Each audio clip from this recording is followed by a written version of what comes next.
লজ্জার বিষয় কি আছে যে ছাত্রদের ছটা গুছিয়ে রাখো হিসাব হবে আজকে যে আজরা হিসাব হবে একদম হিসাব করবো। মোথাবাড়ির ঘটনায় রাজনৈতিক চাপানুতর চলছেই, আর তারই মাঝে এবার ঘাটালে আক্রান্ত হিন্দু সন্ন্যাসী। সোমবার সন্ধ্যায় সন্ন্যাসী হিরণময় গোস্বামী মহারাজের উপরে হামলার অভিযোগ ওঠে। একদল দুষ্কৃতী তাকে মারধর করে তাঁর জটা দাড়ি কেটে দেন বলে অভিযোগ। পরে স্থানীয় বিধায়কের সহায়তায় শুভেন্দু অধিকারীর হস্তক্ষেপে তাকে কলকাতায় নিয়ে আসা হয়। সন্ন্যাসীদের নিরাপত্তা আরও বাড়ানোর দাবি তুলেছেন বিরোধী দলনেতা শুভেন্দু অধিকারী।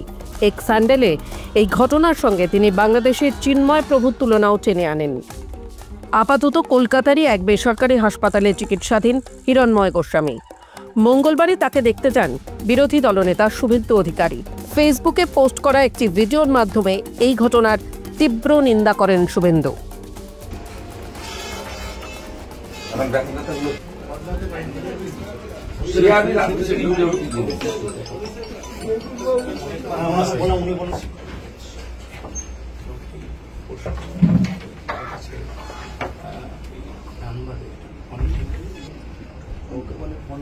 না না আমি জেনে গেছি তো 3টের সময়, 3টে এসেছি আমার অফিস থেকে আমি জেগে থাকি।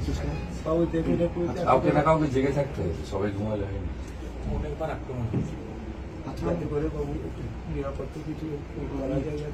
সবটা তো আমার হাতের, আমি একটা ব্যবস্থা করছি আমার যেটা ক্ষমতার মধ্যে আছে।